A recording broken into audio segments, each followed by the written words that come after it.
What is up, God Gamers? Today, we're going to be doing a meta report for patch 13.13c.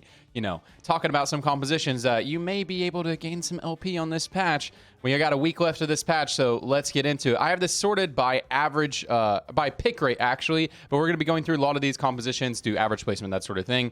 And before we go into each composition directly, I just want to say we are sort of in a reroll-esque meta.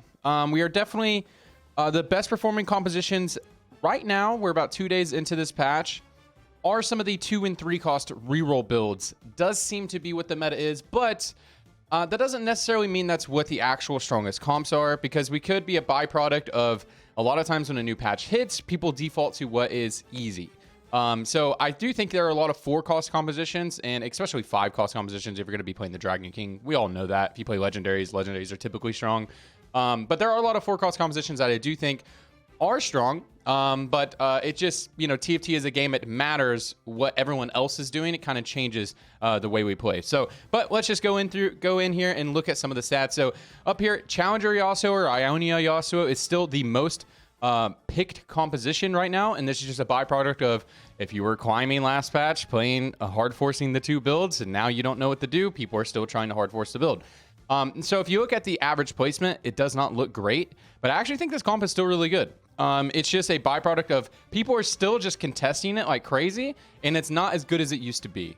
So if you're someone who hard forces this comp, you definitely need to learn other ways to play. I don't think this comp is like super hard forceable to Giga Climb anymore, but I think if in the right spot, this composition is good. And I've been playing a little bit, and whenever I have an Ionia, really good Ionia spot, this comp does still feel very strong. So still play it in the right spot. Same thing for Strategist Azir. It's just not as hard forceable as it was before, and it's performing poorly in the stats now because people are still trying to hard force it like it was as good as it was. But I think if you're in the right spot and it doesn't look like there's a bunch of people trying to contest this composition, this can be good. But again, I have found that even when I'm in the right spot playing one of these comps, there's just going to be a couple idiots that are hard forcing it, contesting it. So just be mindful if you're in a good spot to play these comps. Just peek the lobby to see if you are super contested for this, because there still are a lot of people contesting this comp. So in that case, maybe look to play something else, look to pivot to something else. But if there's not a lot of people hard forcing, I still think you can play the 2 comps from last patch, that being Ionia, Challengers, and Strategist Azir. I still think those comps are fine. And right here, Freljord Auction, guys, we are early on to the tech. You know, I have a guide on the channel if you guys want to check it out. This composition is a little bit different than how I play it. I think they're dipping a little bit more into Shurima, playing around Juggernauts, that sort of thing. But I do have a guide on the channel for this comp. I one-tricked it for the first half of the B patch. It just to test the comp was very strong, so you guys can check that out if you like. But yeah, this composition is very good for mid-game tempo, especially with other people playing for like reroll Vel'Koz and reroll Talia in the right spot, that sort of thing. This is going to be another comp that helps you get very good placement. Essentially, if you have Auction 2 and the board on stage 3 or early parts of stage 4, a lot of times that is enough to just guarantee a top 4. And then if you get the Auction 3, you do have first place potential there. So I think it's a very stable comp for climbing if you guys want to play this. One more thing I want to say real quick. I don't necessarily think any comp is super hard forceable except for maybe Slayer Zed. If you're uncontested, Slayer Zed I think is very hard forceable if uncontested. But I think the best way to play if you want to play around these reroll builds is most likely going to be you just need to learn all the reroll builds, or learn a good portion of the reroll builds and then play them in the right spot when uncontested. I think that's actually the strat to climb on this patch. That's probably the best way to climb, is to just learn all those 2 and 3 cost reroll builds. But I know that's hard for some of you guys, so if you're looking for a hard forceable build, probably Slayer Zed. If you're uncontested, this is a very strong comp if you're not contested. And then I think Freljord Auction is just a good comp to force, to have a decent average placement. But again, if you do get, because if you have the Auction 2 early enough in the game, that is usually enough to get top 4, top 5, something like that. So I think you will have consistent placement. So if you're looking for a consistent comp, probably Freljord Auction. If you're looking for something to hard force and Giga Climb, you can hard force Slayer Zed, and maybe just when you get in the lobby say me Zed so people won't contest you. I don't know.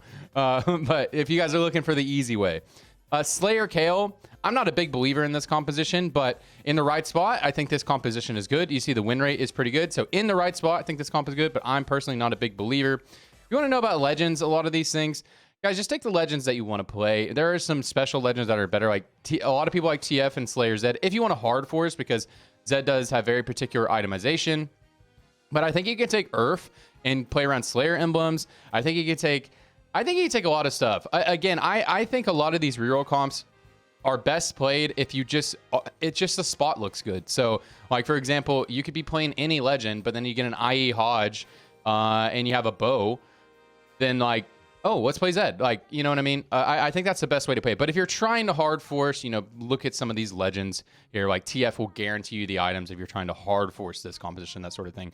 But again, I really think these reroll comps, you should just play them in the right spot. But I know a lot of you guys just want to hard force. Now, Noxus Darius, this comp seems very good. I was not a huge believer in this composition for a while. But on Darius 2 and Katarina 2, this comp is very stable in the mid game. Very similar to like the Freyord Auction comp. Once you have these, once you have the build online at 2-star, it feels like it's not too hard to top 4 just off of that, just off of your mid-game tempo. And then once you 3-star, you have first place potential, top 2 potential, that sort of thing. You do end up losing to the legendary compositions, like you should. Playing a reroll 3 cost, you should lose to the legendary comps. But other than that, this comp feels very strong. Freyord Aphelios, I think this comp's fine. I think it's better than the stats suggest. But again, I think a lot of the 4-cost comps are decent. It's just the fact that if the lobby tempo is a lot of people rolling on 6 and 7 to stabilize around 3-cost comps, and you're trying to go to 8 to hit your Aphelios composition, which is an expensive composition, a difficult composition to hit, then that's why you're going to see the average placement go down. But I do think in the right spot, if you're high rolling, you're moving into it, I think Aphelios can be fine. But again, it's just the tempo of the game. A lot of people are stabilizing around 3 costs. Now it pays to learn Belith. Now this is the strategy if you take the Dragon King. So if you guys want to play Dragon King or the River King, as you can see here, and this is just the legendary composition where you carry Belith, because Belith is very strong. She is the strongest legendary carry right now, and essentially you just play legendary units. Belith doesn't need any traits at all active. All she needs is herself, and you just put her in with some good items, call it a day. And, you know, good items for her are going to be RFC +2, usually is what you like, and you'll be good to go there. Sork Lux right here. I think Sork Lux is good when you're in a spot to play vertical. Like you get you got to get a Sork opener, you get some AP items like a blue buff or something like that, a Jeweled Gauntlet, and then you just essentially just run the vertical into Lux. So you just play up to 6 Sorks and then get your Demasias in, and then kind of, you know, from that spot, kind of build your composition. So just the default is 6 Sorks, 3 Demacia, but it doesn't necessarily mean you have to run 6 Sorks. But, you know, that's the blueprint. And you just early game carry Malzahar or Vel'Koz, then transition the items to Lux, and you duo carry the Lux and Vel'Koz until you hit the Ahri, and you can move the items to your Ahri. So that's typically how you'd like to play this. Void Kaisa, I think this composition is really good if you have a Void emblem.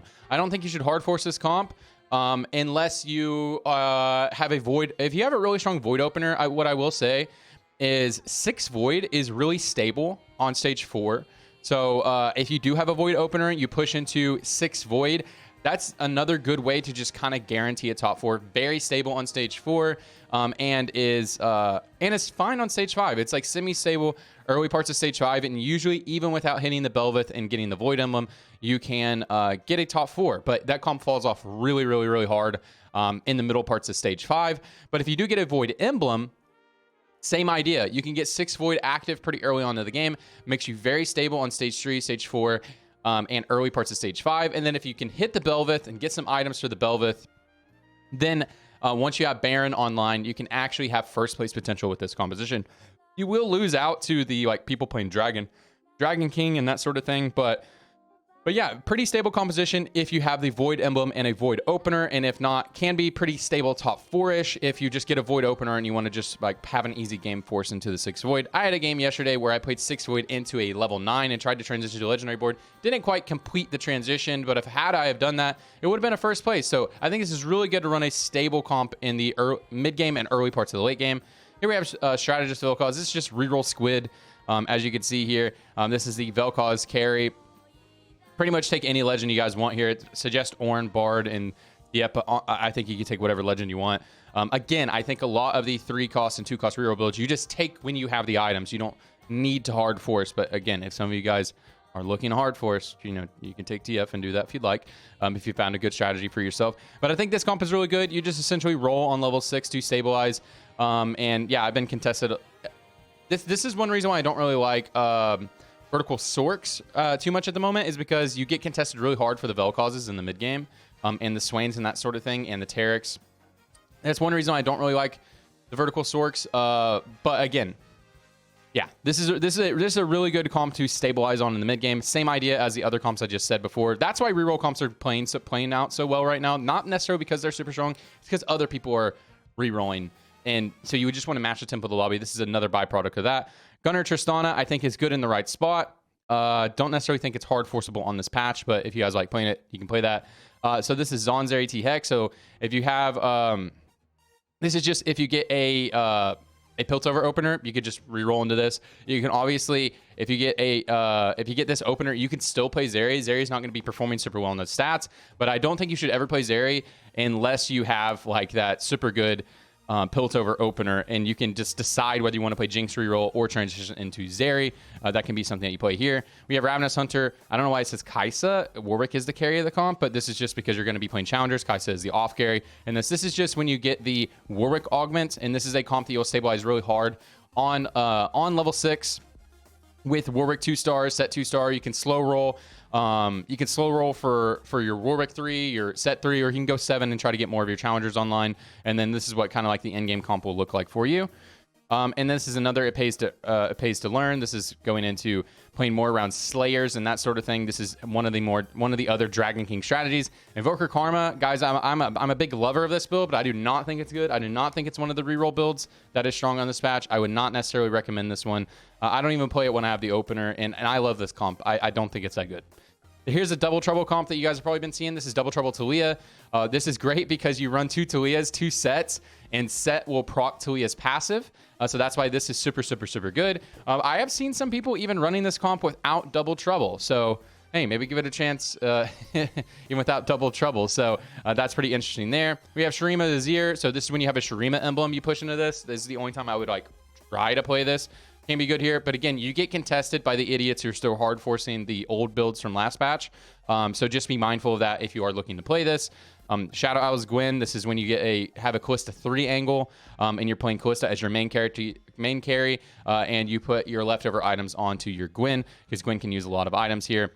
Again, Ionia Yasuo. When you have Ionia emblem, this can be very strong, and Ionia emblem on Aphelios is very, very strong right now. A lot of people will be contesting for Kaisa and Yasuo. So if you have like those portals like Placidium Library, and you're playing around at Ionias and you're seeing that you're being contested, hey, just build Aphelios items. Just build 80 items and just put the Ionia emblem on him, because he won't need a Rage Blade once he has the Ionia emblem. And you can play Aphelios. I think this is where Aphelios succeeds the most right now, is in the Ionia build right here. I think it's pretty much it for the builds here. Now we're getting into the territory of like a lot of lesser known builds. But that's the last one I want to mention was the build where I think Aphelios is most successful in, and that is when you have Ionia emblem and the Kaisas and Yasuos are 2 contested. You can just look to play the Aphelios. That's pretty much what I look to play it. Whenever I have an Ionia set up, because I just know I'm going to be contested by a bunch of idiots who are hard forcing Yasuo and that sort of thing. But anyways, guys, that is it. Hope you guys have a good time climbing. I think this patch is okay. I'm still really waiting for next patch when I feel like the game will open up a lot more. But this patch is a huge upgrade from the last patch. Good luck climbing, and I'll see you out there. I love you all, and I love TFT.